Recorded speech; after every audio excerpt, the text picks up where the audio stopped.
जिंदगी में बहुत पैसे कमाने हैं, बहुत बड़ा आदमी बनना है, पर पढ़ाई करने में मज़ा नहीं आता। ये tan theta cos theta boring लगती है।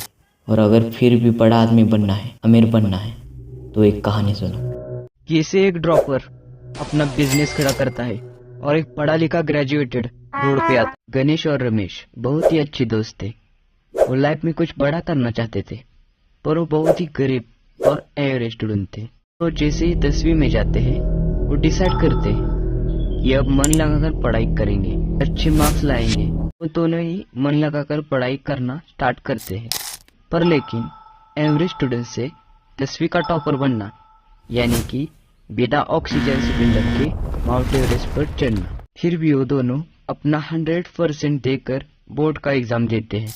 आखिरकार रिजल्ट का दिन आता है और गणेश 10वीं में टॉपर बनता है, पर रमेश एवरेज ही रहता है और मैथ्स में सिर्फ 35 मार्क्स ही लाता है। जैसे ही गणेश पर टॉपर का टैग लगता है, तब से गणेश लाइफ को सीरियसली लेना स्टार्ट करता है और डिसाइड करता है कि अब टॉपर से फिर एवरेज स्टूडेंट नहीं बनना है, और अच्छे मार्क्स के साथ इंजीनियरिंग में डिप्लोमा के लिए अच्छा कॉलेज मिलता है।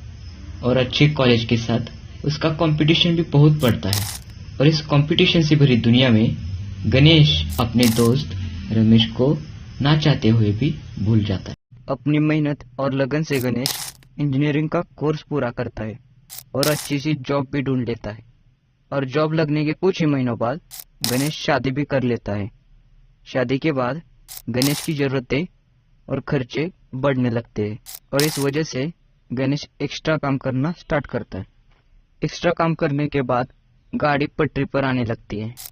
देखते देखते शादी को 1 साल पूरा होता है और गणेश को बेटी भी पैदा होती है। अब गणेश का परिवार बड़ा होता है और खर्चे पहले से ज़्यादा भी बढ़ते हैं। अब खर्चे एक्स्ट्रा काम करने से भी पूरे नहीं हो रहे थे और उनका उस छोटे से घर में भी रहना मुश्किल हो रहा था। इसलिए गणेश बैंक से लोन लेता है और उस पैसों से गणेश एक आलीशान घर खरीद लेता है। गणेश का परिवार उस आलीशान घर में रहना स्टार्ट करता है और धीरे धीरे गणेश की काम में तरक्की होने लगती है और गणेश की सक्सेस की पार्टी उस आलीशान घर में की जाती है और गणेश ईएमआई पर अपनी ड्रीम कार भी खरीद लेता है। और जिसका डर था वो ही होता है। मेंटेनेंस के चलते कंपनी बहुत सारे अपने एम्प्लॉय को काम से निकाल देती है और उसमें रमेश का भी नाम आता है। और इस वजह से रमेश को उसकी ईएमआई भरने में दिक्कत आती है और रमेश पूरी तरह से रोड पे आता है। और फिर रमेश अपने गांव चले जाता है और गांव जाके देखता है कि गणेश ने अपना उद्योग, अपना बिजनेस खड़ा किया।